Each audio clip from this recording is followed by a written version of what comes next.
Making this YouTube channel exposes me to a lot of people, a lot of conversations, comments, emails, live discussions on retirement. And one common question I get asked is, what does everyone get wrong about retirement? So I've got 10 points here, pretty sure it's 10. These are not tactical financial planning errors, like not doing your expenses right or not paying attention to taxes, but rather higher level assumptions about retirement. Okay, so higher level assumptions about retirement that I think you need to get straight in your head before you go into planning. And not just planning the financials of your retirement, but planning what you're going to be doing in your retirement, which is a big deal. So, like I said, there's 10 of these. Keep track of how many you disagree with me on. Just disagree with, and let me know that in the comments. So number one, retirement is not a one-size-fits-all concept.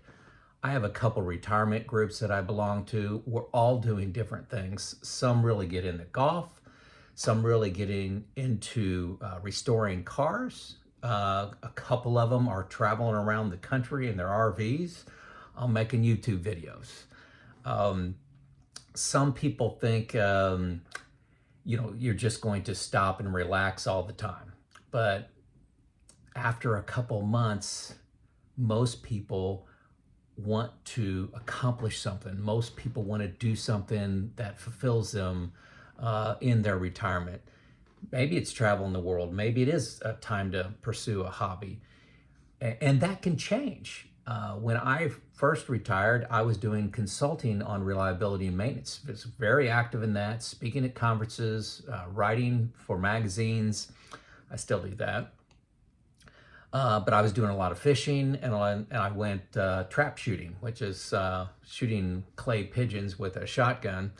Now I make YouTube videos. I'm working with Habitat on the Parks Board in my little town here, and I'm babysitting my grandchild a few hours a day. And I'm also power of attorney for my mom that's in a nursing home.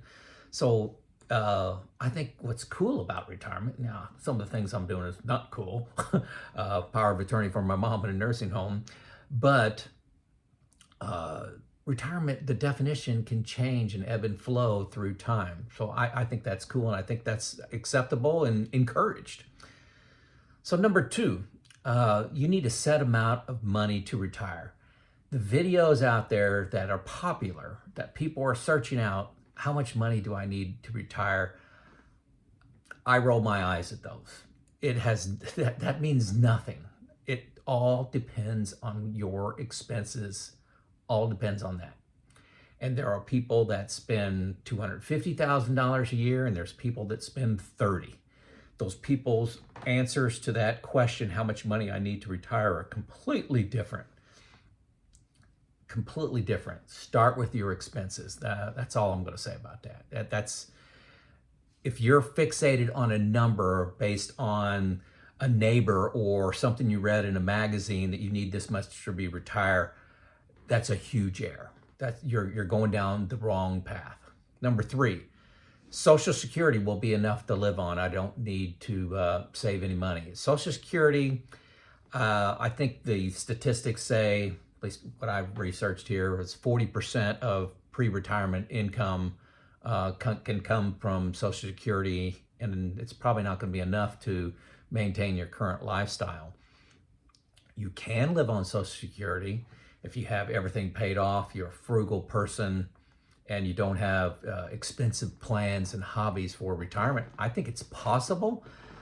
I don't know anybody that does that. So start saving early. Number four, you can just turn off work mode. This was a very big deal for me.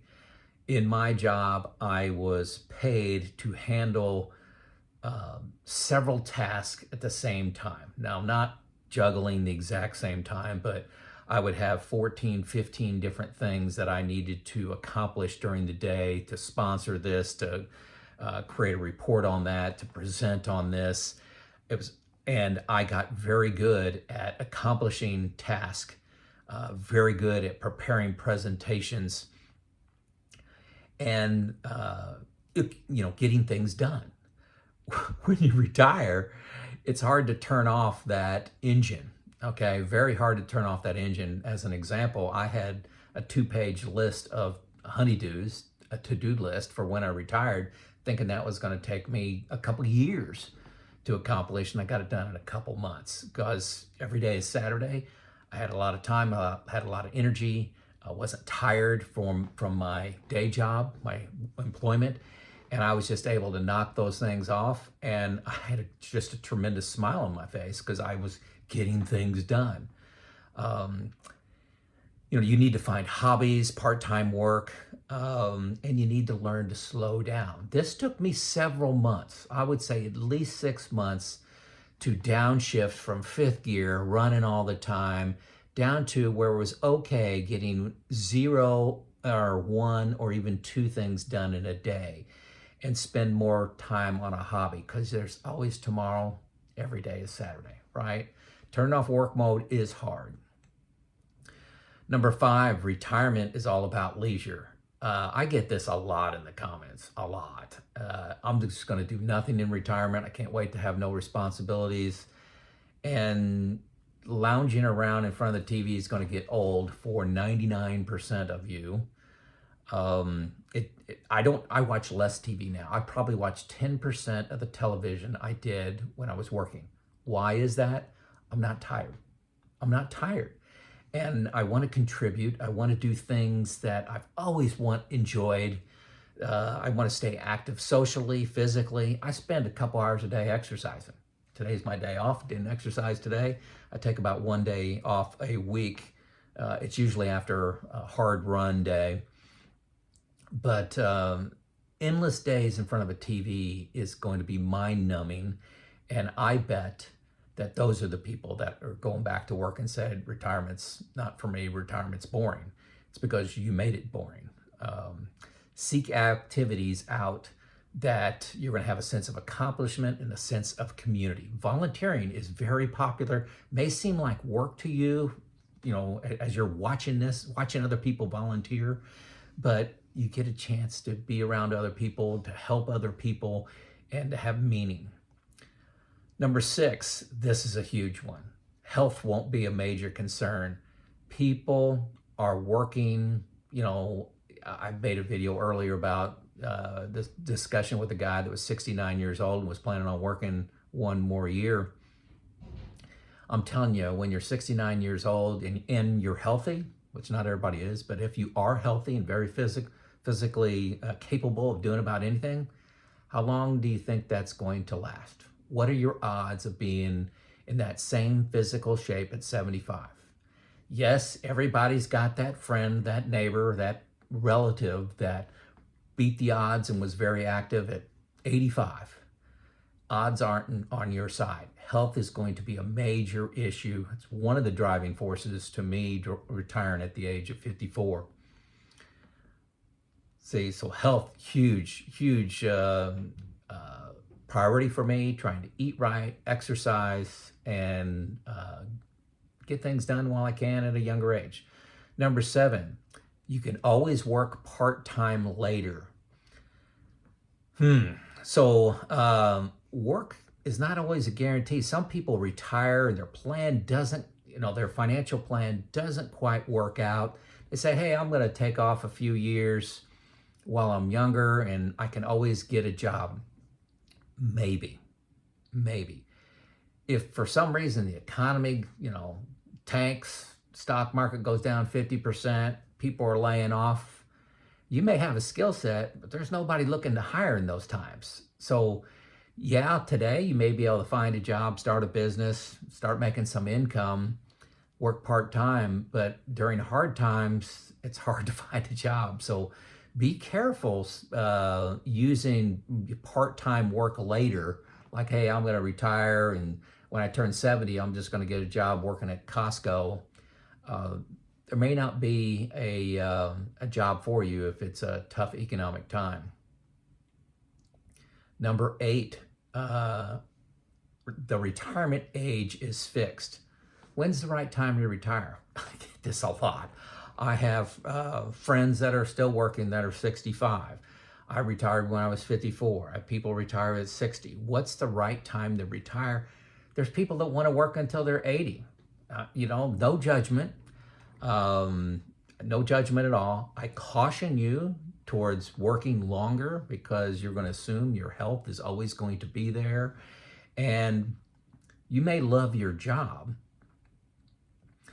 but how many have you sampled retirement?